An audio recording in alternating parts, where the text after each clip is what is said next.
पिछले क्लासेस में हम लोग ये टॉपिक्स पढ़ चुके हैं।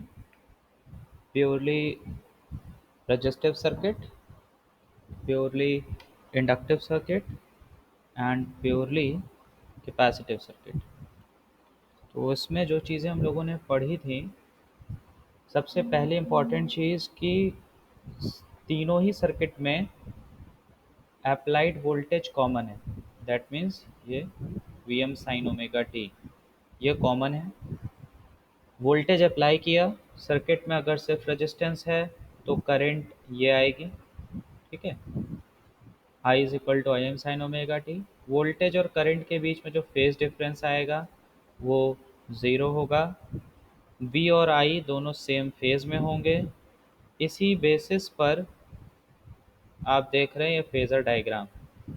करंट को रेफरेंस लिया, इसलिए करंट की लाइन को हमने लंबा बनाया, जिसको रेफरेंस लेते हैं उसको हॉरिजॉन्टल एक्सिस पे प्लॉट किया। फिर क्योंकि वोल्टेज और करंट सेम फेज में है, मतलब दोनों के बीच में एंगल डिफरेंस जीरो है, इसलिए दोनों वोल्टेज को भी हमने सेम लाइन पे ड्रॉ कर दिया। यहाँ पर कैपिटल V और कैपिटल I का मतलब है वी आर एम एस और I R M S. Next, average power purely resistive circuit में V R M S into I R M S होती है, जिसको आप सिंपली V इंटू आई लिख सकते हैं। रजिस्टेंस सर्किट का R, क्योंकि सर्किट में सिर्फ R लगा हुआ है। जब प्योरली इंडक्टिव सर्किट होगा तो उस केस में करंट का एक्सप्रेशन ये आएगा, I is equal to I M sine omega T minus pi by two. इसका मतलब फेज डिफरेंस होगा plus pi by two. Plus pi by two कैसे? वोल्टेज का कोई फेज नहीं है तो इसको हमने मान लिया 0 डिग्री। फेज एंगल इसका कुछ नहीं है तो हमने मान लिया 0 डिग्री। तो ज़ीरो में से माइनस पाई बाई टू आप माइनस कीजिए तो आएगा प्लस पाई बाई टू। और इससे ये पता चलता है that current I lags voltage V by angle pi by two. Phasor diagram में करंट को रेफरेंस लिया हमने। अब क्योंकि करंट लैग कर रही है तो इसका दूसरा मतलब है कि वोल्टेज लीड करेगा, तो हमने वोल्टेज को बना दिया एंटी क्लॉकवाइज डायरेक्शन में पाई बाई टू। जो क्वांटिटी लीड करती है वो एंटी क्लॉकवाइज बनती है और जो क्वांटिटी लैग करती है वो क्लॉकवाइज बनती है। क्योंकि यहाँ वोल्टेज लीड कर रहा है इसलिए हमने लीड करते हुए पाई बाई टू पे वोल्टेज बना दिया। अगेन कैपिटल वी और कैपिटल आई मतलब R M S values. Average power zero होता है प्योरली इंडक्टिव सर्किट में। फिर इंडक्टर का रेजिस्टेंस, मतलब लूजली आप इसको कह सकते हैं रेजिस्टेंस, बट इसको क्या कहते हैं? Inductive reactance. तो इंडक्टर का जो रेजिस्टेंस होता है उसको इंडक्टिव रिएक्टेंस कहते हैं। उसकी वैल्यू होती है ओमेगा एल और ओमेगा की वैल्यू होती है 2 पाई एफ, तो ये हो गया 2 पाई एफ एल और यूनिट हो गई ओम्स। ठीक। इसी तरह से लास्ट क्लास में यानी कल की क्लास में हमने प्योरली कैपेसिटिव सर्किट कवर किया था। प्योरली कैपेसिटिव सर्किट में ये करंट की एक्सप्रेशन आई थी। And after that phase difference हुआ minus pi by two. Voltage का फेज एंगल जीरो है, जीरो में से पाई बाई टू माइनस करेंगे तो माइनस पाई बाई टू आएगा। आई वोल्टेज से लीड करेगी अब पाई बाई टू, क्योंकि यहाँ करंट का एंगल क्या है? Plus pi by to. Current को अगेन रेफरेंस लिया हमने, तो वोल्टेज कहाँ बनेगा? क्योंकि वोल्टेज लैग कर रहा है इसलिए पाई by to angle clockwise direction में। ठीक है, तो इस तरह से ये तीन फेजर डायग्राम है। तीनों फेजर डायग्राम में हमने करंट फेजर को रेफरेंस लिया है। इसका एक मोटिव है जो अभी टॉपिक हम पढ़ने जा रहे हैं उससे आपको क्लियर हो जाएगा। ठीक है, पावर एवरेज जीरो होता है कैपेसिटर में भी। एवरेज पावर का मतलब ये है कि इंडक्टर जो पावर को कंज्यूम कर रहा है या इंडक्टर की जो एवरेज पावर डिमांड है वो ज़ीरो है। इसी तरह से कैपेसिटर की जो एवरेज पावर डिमांड या पावर कंजम्पशन है वो भी ज़ीरो है। इंडक्टर पावर को कंज्यूम नहीं करता, कैपेसिटर भी पावर को कंज्यूम नहीं करता। इंडक्टर पावर को यानी कि एनर्जी को स्टोर करता है, मैग्नेटिक एनर्जी को, और कैपेसिटर एनर्जी को स्टोर करता है, वो होती है इलेक्ट्रोस्टैटिक एनर्जी। ठीक है, और रेजिस्टेंस पावर को डेसिपेट करता है, इसीलिए यहाँ फॉर्मूला आ रहा है वी इंटू आई, और यहाँ आ रहा है जीरो, यहाँ आ रहा है जीरो, क्योंकि ये दोनों पावर को कंज्यूम नहीं करते। तो अभी तक हम लोगों ने इस चैप्टर में ये तीन इम्पॉर्टेंट सर्किट पढ़े हैं। ये तीन इम्पॉर्टेंट सर्किट बेसिक हैं, बहुत ज़्यादा ज़रूरी है आप इनके कॉन्सेप्ट को समझिए, दिमाग में बना के रखिए, क्योंकि आगे के जो हमें सर्किट पढ़ने हैं उनमें इन तीनों के यहाँ पे जो मैंने कॉन्सेप्ट लिखे हैं शॉर्ट में हाईलाइट किए हैं, इसकी बहुत ज़रूरत पड़ेगी। तो आज के टॉपिक पे चलते हैं। अगर आप लोग नोट कर रहे हो तो बताइए, अदरवाइज मैं मूव करूँ नेक्स्ट टॉपिक पे। कोई भी एक स्टूडेंट रिप्लाई कर सकता है। ओके, तो फास्ट नोट कीजिए।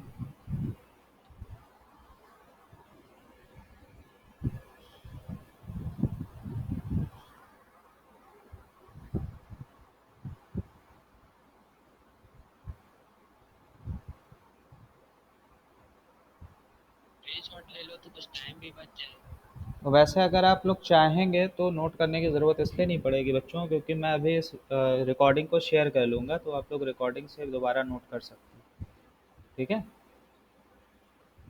हम लोग इस तरह से अपना टाइम भी सेव कर सकते हैं, ज़्यादा टॉपिक कवर कर सकते हैं। ठीक है, तो नेक्स्ट टॉपिक पे अब हम चल रहे हैं। तो आज का टॉपिक है series RL circuit. Important circuit है ये सर्किट आपको बहुत ज़्यादा काम आएगी आगे पढ़ने में भी, इस सब्जेक्ट को। तो इसलिए इस सर्किट को यानी सीरीज आरएल सर्किट को बड़े ध्यान से समझिएगा। ठीक है, मान लिया कि जो वोल्टेज अप्लाई किया हमने सीरीज आरएल के क्रॉस, यानी आर और रेजिस्टेंस और इंडक्टर सीरीज में लगे हुए हैं, इसके क्रॉस जो हमने वोल्टेज अप्लाई किया है उसकी ये इंस्टेंटेनियस इक्वेशन है।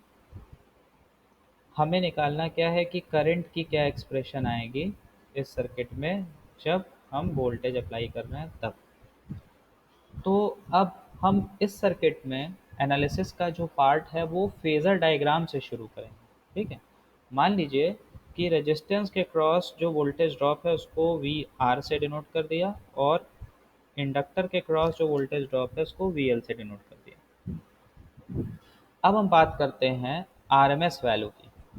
अगर हम यहाँ पर इन दोनों के जगह पे ये वैल्यू लिख दें, that is capital V R and capital V L. इसी तरह से यहाँ पर हम इंस्टेंटेनियस की जगह पे कैपिटल वी लिख दें, स्मॉल वी की जगह पे कैपिटल वी। और सिमिलरली करंट को भी हम लिख दें capital I.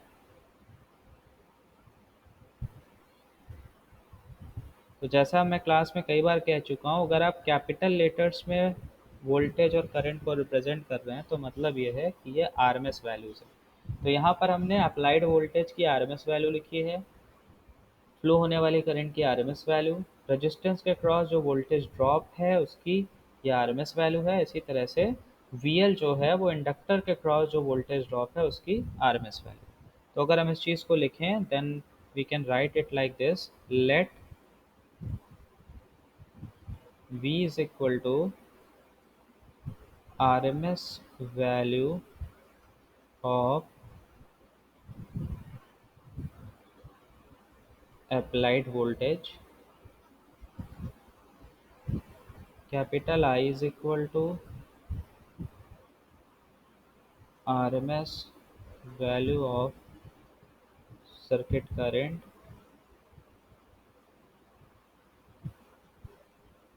VR is equal to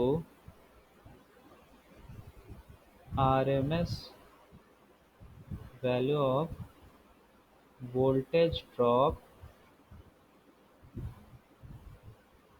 across resistor, और इसकी वैल्यू होगी वोल्टेज ड्रॉप यानी रेजिस्टेंस के क्रॉस वोल्टेज कितना होता है आई इंटू आर। अब हम यहाँ पर बात करेंगे फेज़र के टर्म्स में, तो हम ये लिखेंगे इन फेज विद आई। कुछ देर में अभी इसको फिर से क्लियर करते हैं। Next, V L is equal to R M S value of voltage drop across inductor. तो इंडक्टर के क्रॉस वोल्टेज ड्रॉप क्या होगा, करंट इनटू इंडक्टर का रेजिस्टेंस क्या है एक्सएल, तो आई इंटू एक्सएल। और ये होगा head of current I by pi by to. मतलब इंडक्टर का के क्रॉस जो वोल्टेज है वो करंट से पाई बाई टू एंगल लीड करेगा, और current sorry voltage across resistance जो है वो करंट के साथ सेम फेज में होगा। अभी कुछ देर पहले हमने जो चार्ट बनाया था उसमें ये चीज़ें लिखवाई थी, दैट रेजिस्टेंस में वोल्टेज और करंट सेम फेज में होते हैं, और इंडक्टर में जो है वोल्टेज वो करंट से 90 डिग्री लीड करता है। अभी जस्ट चार्ट बनवाया था, फिर से एक बार आपको दिखा देता हूँ मैं।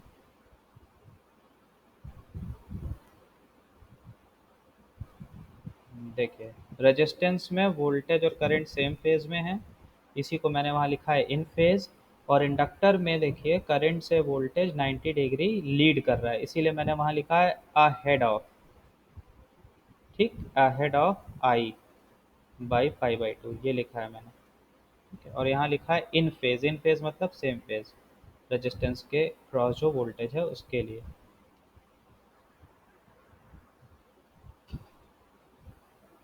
आई होप यहाँ तक आप लोगों को चीज़ें समझ में आई होंगी। ठीक है। अब देखिए, क्योंकि यहाँ पर ये सारी एसी क्वांटिटी हैं, एसी क्वांटिटी को हम एज अ फेज़र यानी एज अ वेक्टर रिप्रेजेंट करते हैं, इसलिए हम अगर देखें तो ये जो वोल्टेज अप्लाई हो रहा है रेजिस्टेंस और इंडक्टर के क्रॉस, ये दो पार्ट में अपीयर हो रहा है। एक पार्ट वोल्टेज के क्रॉस और एक पार्ट इंडक्टर के क्रॉस। तो अगर हम फेजर सम लिखें तो since applied voltage V is the phasor sum of VR plus VL, क्योंकि जो वोल्टेज हम अप्लाई कर रहे हैं वो इसके क्रॉस, रेजिस्टेंस के क्रॉस और इंडक्टर के क्रॉस ड्रॉप हो जा रहा है, that means V will be is equal to V R plus V L. इसको कर लीजिए इक्वेशन 2। तो अगर हमें V फेज़र चाहिए, कैपिटल V फेज़र, तो हमें फेज़र VR में फेज़र VL को ऐड करना होगा। ठीक, तो अब इसके लिए हम करेंगे क्या, इसके लिए अब हम बनाएंगे इस सर्किट का फेज़र डायग्राम। इस सर्किट के फेज़र डायग्राम को बनाने का मैं आपको दो तरीका समझाऊंगा। एक तरीका ये है दैट पहले आप प्योरली रजिस्टिव सर्किट का फेज़र डायग्राम देखिए, जो अभी मैंने पिछले स्लाइड में आपको दिखाया था। तो यहाँ V था, ये प्योरली रजिस्टिव सर्किट का है फेज़र डायग्राम, और प्योरली इंडक्टिव सर्किट का फेज़र डायग्राम ये था। ठीक है, this is the phasor diagram of purely inductive circuit. अब दोनों में ही चीज़ क्या है कि हमने करंट को रेफरेंस लिया हुआ है। अब एक साथ अगर आप इन दोनों फेज़र डायग्राम को बनाइए और इसमें सिर्फ एक चेंज करिए कि यहाँ पर ये रेजिस्टेंस का वोल्टेज है तो वी आर कर लीजिए, ये इंडक्टर का वोल्टेज है तो वी एल कर लीजिए। दोनों को सेम लाइन पर यानी सेम एक्सिस पे बनाइए तो करंट रेफरेंस है, दोनों में कॉमन है। और उसके बाद ये हो गया वोल्टेज वी आर और ये हो गया वोल्टेज वी एल, यानी इंडक्टर के क्रॉस वोल्टेज। और इनके बीच में जो एंगल डिफरेंस है ये एंगल डिफरेंस हो गया पाई बाई टू।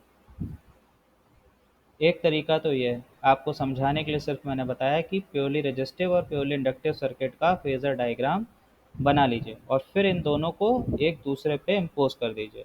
यानी करंट दोनों में कॉमन है जो कि रेफरेंस पे है, उसके बाद वी आर करंट पे बनी हुई है और वी एल जो है करंट से 90 डिग्री पे बना हुआ है। एक तरीका तो ये है फेज़र डायग्राम समझने का जब आप पहली बार बना रहे हैं। दूसरा, कुछ दिन पहले मैंने आपको कन्वेंशन दिखाया था कि अगर सीरीज सर्किट है, जैसा यहाँ पे रेजिस्टेंस और इंडक्टर सीरीज में लगा हुआ है, तो फेज़र डायग्राम बनाने का तरीका ये है कि करंट फेज़र को हम रेफरेंस लेते हैं। क्यों? क्योंकि करंट दोनों कंपोनेंट में फ्लो हो रही है सेम। तो हमने करंट फेज़र को ले लिया रेफरेंस, ठीक, करंट फेज़र को ले लिया रेफरेंस। अब हमें बनाना है फेज़र वी आर और phasor V L.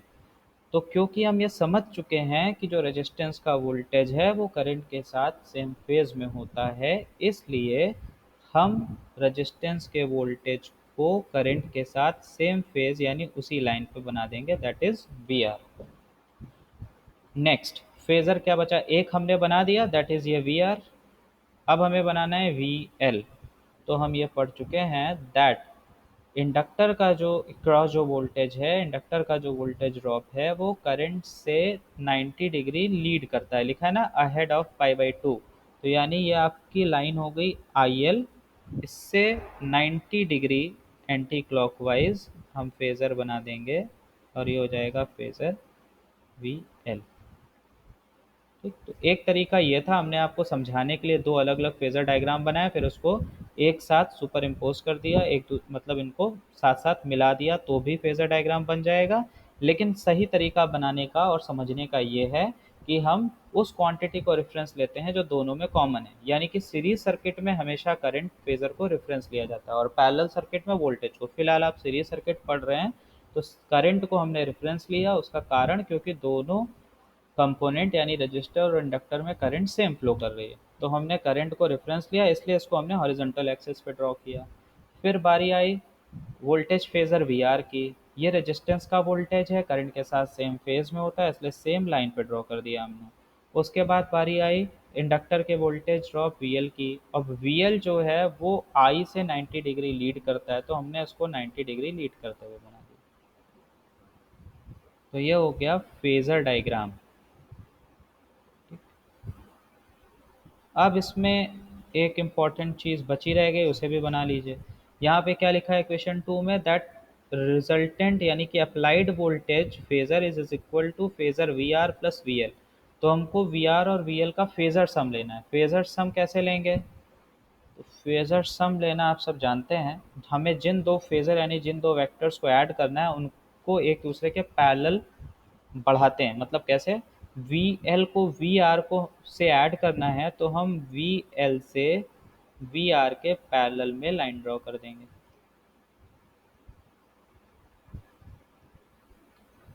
V L से वी आर के पैरेलल में लाइन ड्रॉ कर देंगे और वी आर से वी एल के पैरेलल में लाइन ड्रॉ कर देंगे। जहाँ पे ये दोनों लाइनें मिलेंगी ओरिजिन से हम इस पॉइंट को मिला देंगे। तो ये जो लाइन हमने ड्रॉ की ये रिप्रेजेंट करेगा रिजल्टेंट यानी कि applied voltage phasor we.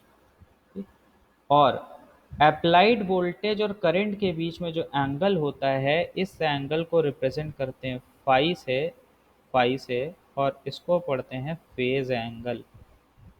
Phase angle. ठीक, अब ध्यान इस बात का रखिएगा और अच्छे से सुन लीजिए मेरी ये बात। ये जो एंगल फाई है ये 45 डिग्री नहीं है। कुछ लोगों को लग रहा होगा कि ये पाई बाई टू को इक्वली बाइसेक्ट कर रहा है ये लाइन, तो इस वजह से इसको हम 45 डिग्री मान लेंगे। लेकिन ये 45 डिग्री तब होगा जब वी आर और वी एल का मैग्नीट्यूड आपस में बराबर होगा। यहाँ हमने ये लाइन बनाते समय चाहे वो वी एल हो चाहे वी आर हो मैग्नीट्यूड पे ध्यान नहीं दिया है। तो इस बात को समझ लीजिए कि फाई की वैल्यू यहाँ पर 45 डिग्री नहीं है, ये 45 डिग्री तभी होगी जब वी एल और वी आर की वैल्यू इक्वल हो। ठीक है, तो इस तरह से फेजर डायग्राम बनेगा सीरीज आरएल सर्किट का, जो कि बहुत ज़्यादा इम्पोर्टेंट है। इसको समझना आपके लिए बहुत ज़्यादा इम्पोर्टेंट है। तो आप लोग फिर बताइए मुझे कि आपको ये समझ आया फेजर डायग्राम किस तरह से बनाए।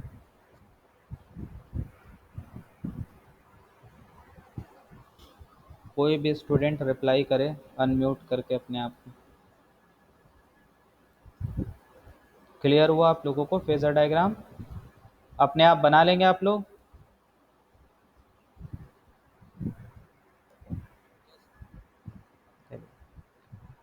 अब यहाँ पे जो ऊपर लिखा हुआ है मैं इसको रफ कर रहा हूँ, ठीक है।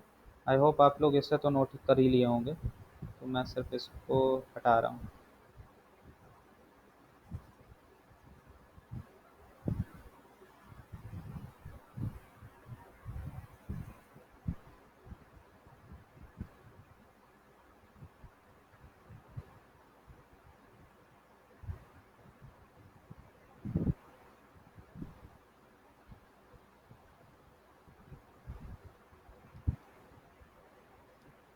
ये फेजर डायग्राम आप लोग बना चुके हैं?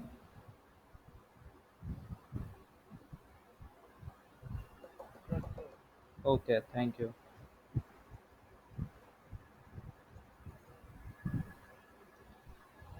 देखिए यहाँ पर ये वाली जो लाइन है, मतलब VL के पैरेलल में जो लाइन है ये भी VL होगी। ठीक, ये VL है यहाँ से यहाँ तक, तो ये वाली लाइन भी VL होगी। ओके, अब हमें इसमें थोड़ा सा कुछ काम है, इसका यूज़ है, इस वजह से हम यहाँ लिख रहे हैं O, और इस पॉइंट को लिख रहे हैं कैपिटल A, और इस पॉइंट को लिख रहे हैं कैपिटल B। तो अगर हम सिर्फ इस फेजर डायग्राम का इतना पोर्शन लें OAB और इसको अलग करके बनाएं, तो यहाँ पर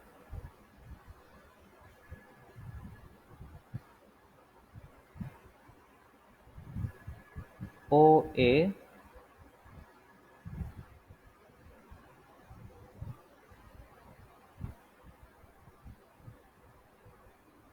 AB और ये रिजल्टेंट। तो OA पर कौन सी क्वांटिटी है? Voltage VR। AB कौन सी क्वांटिटी रिप्रेजेंट कर रहा है? VL। और OB रिप्रेजेंट कर रहा है कैपिटल V। और इनके बीच में ये जो एंगल है, मतलब ये वाला जो एंगल है, इसको हमने रिप्रेजेंट किया है फाई से। तो ये यहाँ पर ये जो ट्रायंगल बन रहा है, राइट एंगल ट्रायंगल, इसको कहते हैं voltage triangle. Voltage triangle important है ये वोल्टेज ट्रायंगल। ठीक है, अब अगर हम इस वोल्टेज ट्रायंगल का यूज़ करें तो in triangle O A B Pythagoras से अप्लाई करें तो O B square is equal to O A square plus A B square. That means V square is equal to V R square plus V L square.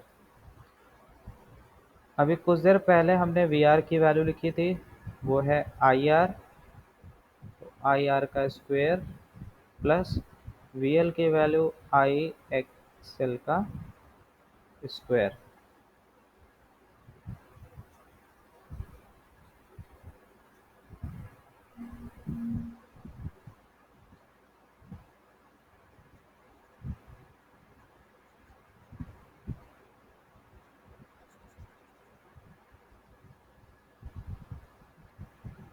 तो यहाँ से v will be is equal to under root I square R square I square X L square, और I को common ले सकते हैं, आई square बाहर, आई square को कॉमन लेंगे तो आई बाहर आ जाएगा। यहाँ होगा under root R square plus X L square. और यहाँ से हम लिख सकते हैं that I is equal to V upon under root R square plus XL square. इसको ले लेते हैं इक्वेशन 3। अब यहाँ पर इम्पोर्टेंट बात यह है दैट डिनोमिनेटर में ये जो टर्म लिखा हुआ है under root R square plus XL square, इसको रिप्रेजेंट करते हैं कैपिटल जेड से, और इसको पढ़ते हैं इम्पीडेंस। IMPEDANCE, impedance. क्यों इम्पीडेंस पढ़ते हैं? तो उसका जवाब ये है कि सबसे पहली वाली सर्किट जो कि प्योरली रेजिस्टिव सर्किट थी, वहाँ पर वोल्टेज के डिनोमिनेटर में सिर्फ आर आया था। प्योरली इंडक्टिव सर्किट में वोल्टेज के डिनोमिनेटर में सिर्फ एक्सएल था। प्योरली कैपेसिटिव सर्किट में वोल्टेज के डिनोमिनेटर में एक्सी था। लेकिन जब हमने रेजिस्टेंस और इंडक्टर को साथ साथ सीरीज में लगा दिया, तो अब वोल्टेज के डिनोमिनेटर में जो क्वांटिटी आ रही है वो under root R square plus XL square आ रही है, यानी कि यहाँ पर आर भी आ गया, एक्सएल भी आ गया। तो अब हम इसको ना तो रेजिस्टेंस कह सकते हैं इस पूरी क्वांटिटी को, ना तो इंडक्टिव रिएक्टेंस कह सकते हैं, तो इसलिए नया नाम दिया गया इम्पीडेंस। तो इम्पीडेंस इज इक्वल टू हो गया under root R square plus XL square. That means अब हम इसको लिख सकते हैं I is equal to V upon Z, और V is equal to I into Z। तो अब हम हमेशा ये बात करेंगे इसी सर्किट में कि इम्पीडेंस कितना है, यानी अब हम इम्पीडेंस के टर्म में बात करेंगे, रेजिस्टेंस और इंडक्टिव रिएक्टेंस के टर्म में नहीं बात करेंगे, क्योंकि इम्पीडेंस के अंदर रेजिस्टेंस, इंडक्टिव रिएक्टेंस और कैपेसिटिव रिएक्शन तीनों आते हैं। ठीक है। और इम्पीडेंस की जो यूनिट होगी, unit of impedance,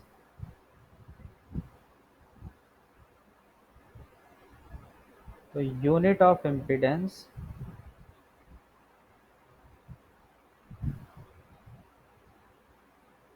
capital Z is ohms. जो यूनिट रेजिस्टेंस की होती है और जो यूनिट इंडक्टिव रिएक्टेंस और कैपेसिटिव रिएक्टेंस की होती है वही ओम इम्पीडेंस की भी होती है, दैट इज ओम। ओके, यहाँ तक आप लोगों को चीज़ें क्लियर हुई? ठीक।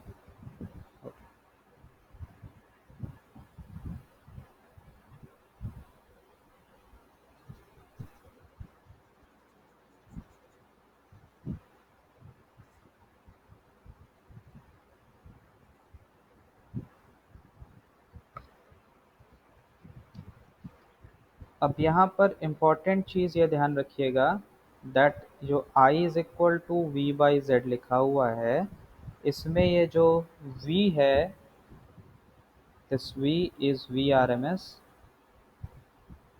And this I is I R M S.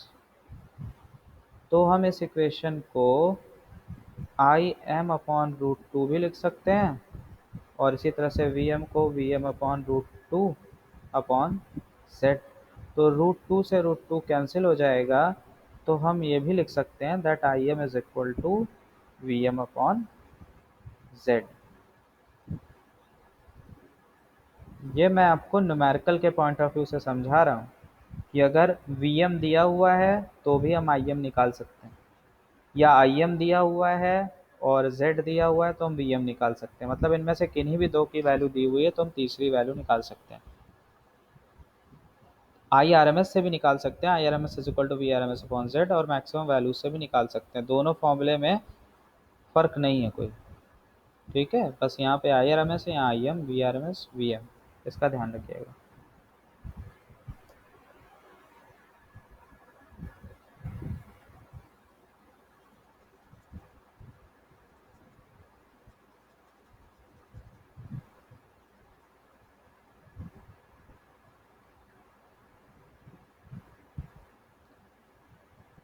अब नेक्स्ट इसमें काफ़ी चीज़ें हैं इसके अंदर समझने वाली। उसमें से अगली चीज़ ये है कि अगर हम इस ट्रायंगल में, जो वोल्टेज ट्रायंगल है, इसमें हम वी आर की वैल्यू लिखें तो ये होगा आई आर, वी एल की वैल्यू लिखें तो होगा आई एक्स एल, और कैपिटल वी की वैल्यू आई इंटू जेड। ठीक है। तो इस ट्रायंगल के तीनों साइड्स में करंट कॉमन है, तो हम तीनों साइड से अगर करंट को हटा दें, ओमिट कर दें, नेग्लेक्ट कर दें, तो फिर जो ट्रायंगल मिलेगा O A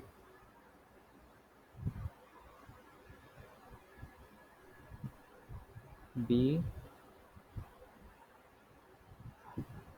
O A B, ये एंगल है फाई। तो अगर हम करंट्स को तीनों साइड से हटा दें तो ओ ए रिप्रेजेंट करेगा आर, ए बी रिप्रेजेंट करेगा एक्सएल, और ओ बी रिप्रेजेंट करेगा जेड। और इस ट्रायंगल को नाम दिया गया है impedance triangle. Impedance triangle. Important चीजें हैं, समझते चलिए।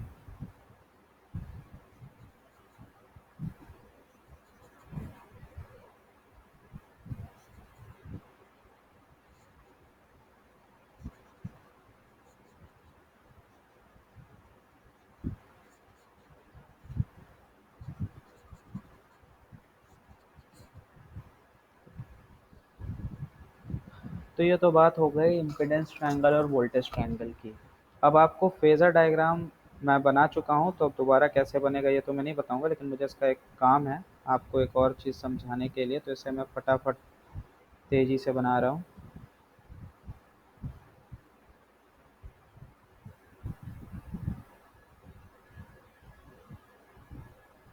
ठीक, ये फेजर डायग्राम आपने बनाया हुआ था, जिसमें से यहाँ पे जो वोल्टेज आया यानी कि अप्लाइड वोल्टेज, इसकी इंस्टेंटेनियस इक्वेशन 1 ऊपर ये लिखा हुआ है ये। ठीक, ये है साइन ओमेगा टी, यानी जो अप्लाइड वोल्टेज फेजर है वो है V M sine omega T. तो इस फेजर डायग्राम को अगर हम देखें तो ये एंगल फाई हमने बनाया था। तो करंट फेजर वोल्टेज से क्लॉकवाइज डायरेक्शन में फाई एंगल नीचे है। तो अगर हम करंट फेजर की इंस्टेंटेनियस वैल्यू लिखें तो आई इज इक्वल टू हो जाएगा आई M sine omega T minus five, क्योंकि वोल्टेज फेजर आप यहाँ देख रहे हो, करंट फेजर कहाँ है, फाई एंगल लैग कर रहा है, तो ओमेगा टी माइनस फाइव। अब बात आती है आई एम की वैल्यू क्या होगी, तो आई एम की वैल्यू लिखी हुई है, I M is equal to V M by Z, where I M is equal to V M upon Z. So instantaneous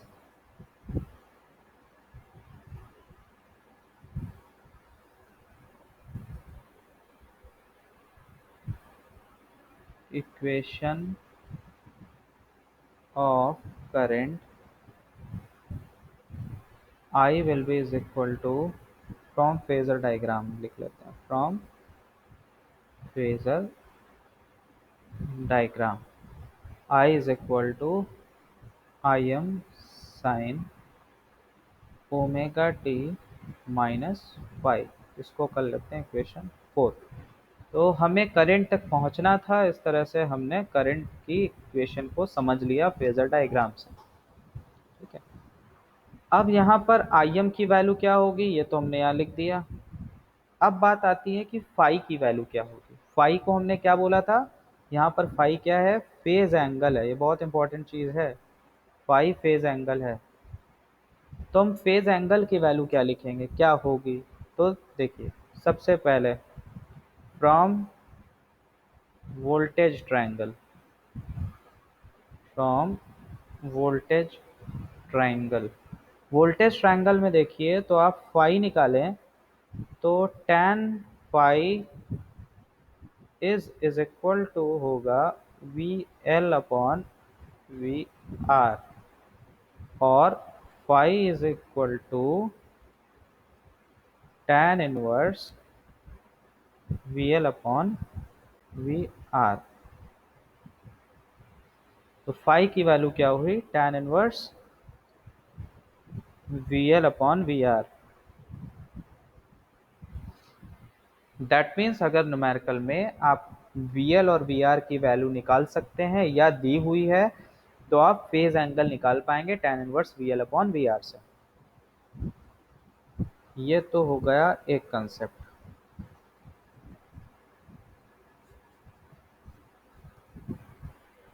इसी तरह से हम फिर से यहाँ लिख रहे हैं phi is equal to tan inverse V L upon V R.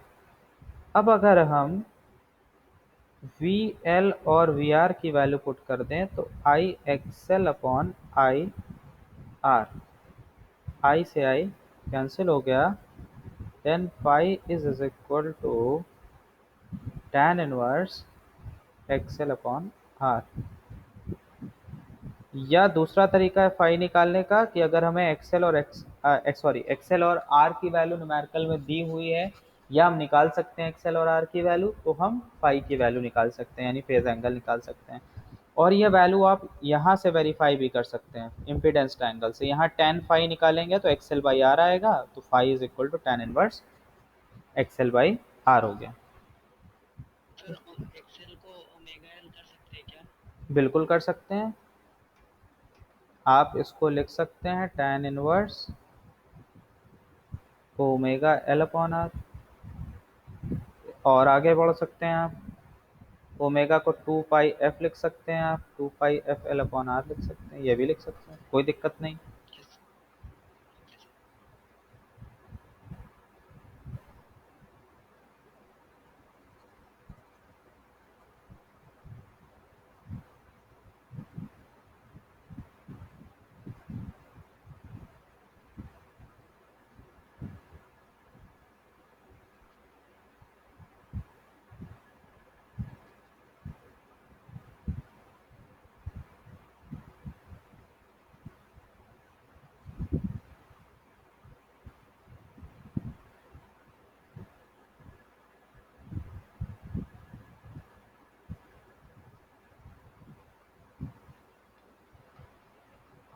अब इस टॉपिक पे यानी सीरीज आरएल सर्किट पे बहुत तरह के न्यूमेरिकल बनते हैं, और अक्सर एग्जामिनेशन में आरएल सर्किट के ही न्यूमेरिकल आ भी जाते हैं, क्योंकि यह कि ये प्रैक्टिकल सर्किट है। हमारे हाउस होल्ड्स में जो इलेक्ट्रिकल इक्विपमेंट है, वो maximum electrical equipment RL load हैं, तो इसलिए ये एक प्रैक्टिकल सर्किट है। इस पे न्यूमेरिकल भी काफ़ी बनते हैं, काफ़ी वेराइटी के बनते हैं। तो न्यूमेरिकल में एक बड़ा अच्छा टॉपिक बनता है, और वो है आपको वोल्टेज और करंट की इक्वेशन दे दी जाएगी, V is equal to V M sine omega T, और करंट की दे दी जाएगी I is equal to I M sine omega T minus five. ये न्यूमेरिकल वैल्यूज दे दी जाएंगे, और आपसे कहा जाएगा सर्किट का इम्पीडेंस निकालिए, फिर सर्किट में आर निकालिए, एक्सएल निकालिए, और अगर आप एक्सएल निकाल ले रहे हैं तो फिर आपसे कहा जाएगा एल निकालिए। तो इन वैल्यूज को, यानी कि आर को, एक्सएल को, जेड तो भाई आप निकाल सकते हैं, जेड इज इक्वल टू हो जाएगा V M upon I M. इसमें तो कोई दिक्कत नहीं होगी। अगर आपको इक्वेशन वन और दी हुई है और इक्वेशन फोर ये न्यूमेरिकल में दी हुई है, तो आप जेड तो V M upon I M से निकाल लेंगे, ठीक है। और फाइव भी आप निकाल सकते हैं, जब आपको ये इक्वेशन और ये इक्वेशन दी हुई है न्यूमेरिकल वैल्यू के साथ, तो फाइव भी आपको मिल जाएगा। तो अब इम्पिडेंस ट्रायंगल की हेल्प से आप आर और एक्सएल कैसे निकालेंगे? अगर आप इस ट्रायंगल को देखिए तो cos phi is equal to होगा आर अपॉन जेड, यानी कि आर इज इक्वल टू हो जाएगा जेड कॉस फाई। ये पहली चीज हो गई। हमने कैसे किया? cos phi is equal to R by Z. cos phi एक इम्पॉर्टेंट टर्म है, इसके बारे में हम लोग आने वाली क्लास में डिस्कशन करेंगे, और इसको कहते हैं पावर फैक्टर। ठीक, फिलहाल इसको यहीं तक जानिए कि cos फाई को पावर फैक्टर कहते हैं, आगे इसके बारे में डिस्कशन होगा। तो r is equal to Z cos phi हो गया। इसी तरह से इस ट्रायंगल में साइन फाई निकालिए, तो साइन फाई होगा एक्सएल अपॉन जेड, ठीक है। तो एक्सएल की वैल्यू क्या हो जाएगी? Z sine phi. तो अगर हमें न्यूमेरिकल में जेड की वैल्यू निकाल सकते हैं हम, और फाई की वैल्यू निकाल सकते हैं, तो एक्सएल और आर की वैल्यू हमें मिल जाएगी। तो ये इम्पॉर्टेंट है, ध्यान रखिएगा, न्यूमेरिकल में इसका यूज़ होगा। कैसे यूज़ होगा उसके लिए मैं एक एग्जांपल दे दे रहा हूँ। जैसे मान लीजिए v की वैल्यू दी हुई है 100 साइन 100 पाई टी, और i दिया हुआ है suppose 20 sine 100 pi T minus pi by 6। ठीक, ये आपको इक्वेशन दे दी गई। बोला गया कि एक सीरीज आरएल सर्किट है जिसमें अप्लाइड वोल्टेज की ये इंस्टेंटेनियस इक्वेशन है, और सर्किट करंट की ये इंस्टेंटेनियस इक्वेशन है। आपसे कहा गया कि आप सर्किट का निकालिए इम्पीडेंस, फिर निकालिए आर, फिर निकालिए एक्सएल, उसके बाद निकालिए रेजिस्टेंस तो निकल ही गया, पूछ ही लिया, फिर निकालिए एल दैट इज इंडक्टेंस, ये वैल्यूज निकालिए। तो Z की वैल्यू जैसा मैंने लिखा Vm अपॉन Im होगी, ठीक। तो Vm की वैल्यू 100 है, Im की वैल्यू 20 है, तो 100 अपॉन 20 5 आ जाएगा, ठीक। तो Z की वैल्यू आ जाएगी 5, ये लिखा हुआ है Z का फॉर्मूला Vm अपॉन Im, तो Z की वैल्यू आ गई 5 ओम, ठीक। अब आप इसको कंपेयर करेंगे तो फाई आपको पाई बाई 6 मिल जाएगा, तो यहाँ पर फाई की वैल्यू हो गई पाई बाई 6 यानी कि 30 डिग्री, ठीक है। तो जैसा कि यहाँ फॉर्मूला लिखा हुआ देखिए, R is equal to Z cos phi, XL is equal to Z sine phi, तो रेजिस्टेंस की वैल्यू हो गई जेड है आपका 5 कॉस 30 और एक्सएल हो गया 5 साइन 30। कॉस 30 की वैल्यू होती है √3/2 ना, तो ये हो गया 2.5 इंटू √3 ओम्स रेजिस्टेंस की वैल्यू, और इसकी वैल्यू हो गई 2.5 ओम, ठीक। अब ये 2.5 इंटू √3 मैंने लिख दिया है, आप √3 की वैल्यू रख के मल्टीप्लाई करके आंसर निकाल लीजिएगा। आंसर क्योंकि आपको सिंप्लीफाई करके लिखना होता है, रूट्स वगैरह में आंसर नहीं लिखना होता, तो ये आप काम कर लीजिएगा, ठीक है। फिर आपको एल की वैल्यू चाहिए, तो इंडक्टेंस की वैल्यू आप कैसे निकालेंगे? वैसे आप लोग ये चीज़ें जानते हो कि एक्सएल इज इक्वल टू होता है 2πfl, ठीक है। तो एल इज इक्वल टू हो जाएगा एक्सएल अपॉन 2πf, एक्सएल की वैल्यू है 2.5 अपॉन 2 पाई, एफ की वैल्यू आपको चाहिए, तो एफ कैसे निकलेगा? तो आप आइए वोल्टेज की इक्वेशन पे, ओमेगा के प्लेस पे क्या लिखा हुआ है? 100 पाई, इस न्यूमेरिकल में ओमेगा के प्लेस पे लिखा हुआ है 100 पाई, तो आप इसकी हेल्प से ओमेगा की वैल्यू निकाल सकते हैं, इक्वेशन जो वोल्टेज की दी हुई है 100 पाई, तो ओमेगा की वैल्यू होती है 2 पाई एफ, तो ये पाई से पाई कैंसिल हो गया, एफ इज इक्वल टू आ गया 50, तो यानी कि एफ की वैल्यू है 50। अब ये काम तो आप लोग कर ही सकते हैं कि ये न्यूमेरिकल सॉल्व कर लीजिए, यानी 2.5 अपॉन 2 पाई इंटू,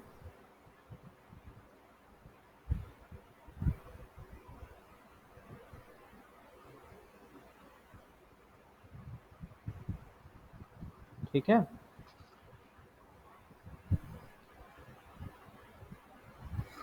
इसकी वैल्यू निकाल लीजिएगा।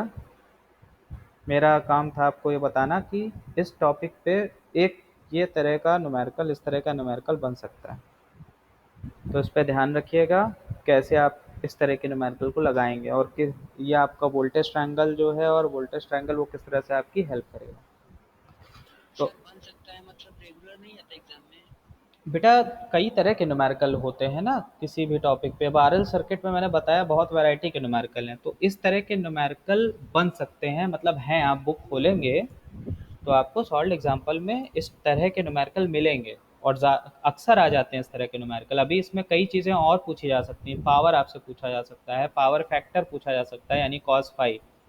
अब क्योंकि फाई पता है तो कॉस फाई हमको पता ही चल जाएगा, लेकिन अभी हमने पावर फैक्टर का जिक्र नहीं किया, इस सर्किट में पावर की इक्वेशन क्या आएगी उसका जिक्र नहीं किया, इसलिए मैंने अभी वो दो चीज़ें आपसे यहाँ पे नहीं निकलवाई, लेकिन जो अभी तक हमने निकलवाया था उसका सिग्निफिकेंस क्या है, इस वजह से मैंने ये न्यूमेरिकल आपसे करवाया। बात समझे? Okay sir, yes sir. किसी को कुछ पूछना है इस टॉपिक में?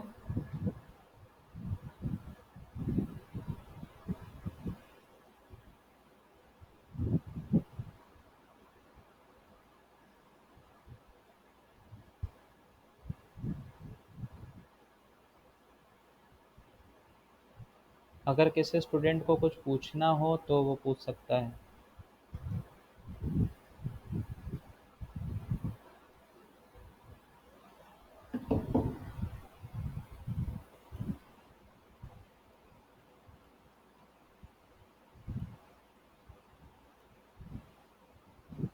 तो आई होप आप लोगों को आज का टॉपिक समझ आया होगा।